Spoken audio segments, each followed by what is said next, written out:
नमस्कार दोस्तों। माननीय न्यायालय द्वारा मैट्रिमोनियल केसेस में कई बार जमानत देते समय कुछ ऐसी शर्तें डाल दी जाती है कि इतनी राशि का भुगतान करेंगे तब जमानत होगी, या इतना गुजारा भत्ता जमा करने पर ये जमानत होगी। तो इस पर सुप्रीम कोर्ट ने थोड़ा नाराज़गी जाहिर की और ऑनरेबल सुप्रीम कोर्ट ने ये कहा कि वैवाहिक विवादों में जमानत गुजारा भत्ता के भुगतान का कोई सशर्त आदेश जारी नहीं करना चाहिए। माननीय उच्चतम न्यायालय के सामने ये मामला आया जिसमें उच्चतम न्यायालय ने कहा कि इस तरह की शर्त नहीं लगाई जानी चाहिए। यहाँ पर ये हाल ही में जमानत की एक शर्त को खारिज कर दिया जिसके तहत पति की अग्रिम जमानत पत्नी की भरण पोषण के भुगतान के अधीन दी गई थी। ऑनरेबल जस्टिस ऋषिकेश राय और ऑनरेबल जस्टिस SVN भट्टी की पीठ ने कहा कि जब जमानत के लिए आवेदन दायर किया जाता है तो न्यायालय को ऐसी जमानत शर्तें लागू करने की आवश्यकता होती है जिससे यह सुनिश्चित हो सके कि अपील करता है न्याय से भाग न सके, मतलब जो एक्यूज है वो न्याय से भाग मुकदमे का सामना करने के लिए उपलब्ध हो। इसलिए ऐसी शर्तें लागू करना उचित नहीं होगा जो दंड प्रक्रिया संहिता की धारा 438 के तहत शक्ति के प्रयोग के लिए अप्रासंगिक हो।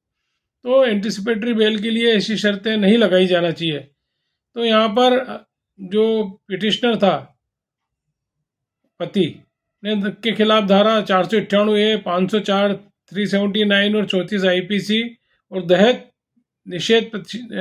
निषेध अधिनियम की धारा 4 के तहत गिरफ्तारी की आशंका के चलते पटना उच्च न्यायालय का दरवाजा खटखटाया। अग्रिम जमानत देते समय उच्च न्यायालय ने अपील करता कि पत्नी को भरण पोषण देने की इच्छा को देखते हुए यह शर्त लगाई कि उसे अपनी पत्नी के खाते में 4,000 रुपये प्रति माह जमा करना होगा। अपीलकर्ता द्वारा लगातार 2 महीने तक भरण पोषण न देने की स्थिति में निचली अदालत ने उनकी जमानत बाउंड रद्द करने की स्वतंत्रता दी। इस आदेश को चुनौती दी गई ऑनरेबल सुप्रीम कोर्ट में। तो सुप्रीम कोर्ट का दरवाजा खटखटाया। जो पति था उसकी ओर से एडवोकेट ऑन रिकॉर्ड थे, उन्होंने दलील दी कि अपीलकर्ता को शिकायतकर्ता पत्नी से शादी करने के लिए मजबूर किया गया था। उन्होंने आगे बताया कि अपीलकर्ता जो कि पति था ने विवाह को रद्द करने के लिए सक्षम न्यायालय का रुख किया है जिस पर कार्रवाई लंबित है।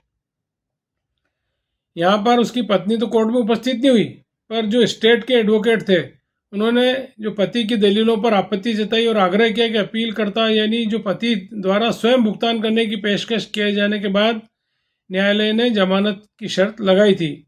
रिकॉर्ड को देखने के बाद न्यायालय ने कहा कि उच्च न्यायालय द्वारा लगाई गई शर्त जिसके तहत अपीलकर्ता जो पति था को पत्नी को 4,000 रुपये मासिक भरण पोषण का निर्देश दिया गया था, जो उचित नहीं है।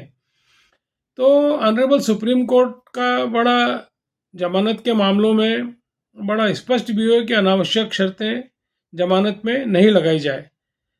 ऑनरेबल सुप्रीम कोर्ट ने आदेश में कहा कि पति कानून के अनुसार उपलब्ध रहने और मुकदमा का सामना करने के लिए बाध्य है, इसलिए विद्वान ट्रायल कोर्ट को अपीलकर्ता को जमानत पर बने रहने की सुविधा देने के लिए उचित जमानत के संबंध में शर्तें लगाना चाहिए, पर इस तरह की शर्तें नहीं लगाना चाहिए। ये पूरा मामला श्रीकांत कुमार वर्सेस बिहार राज्य का था, जो माननीय सुप्रीम कोर्ट ने इसमें इस तरह के निर्देश जारी किए हैं। नमस्कार।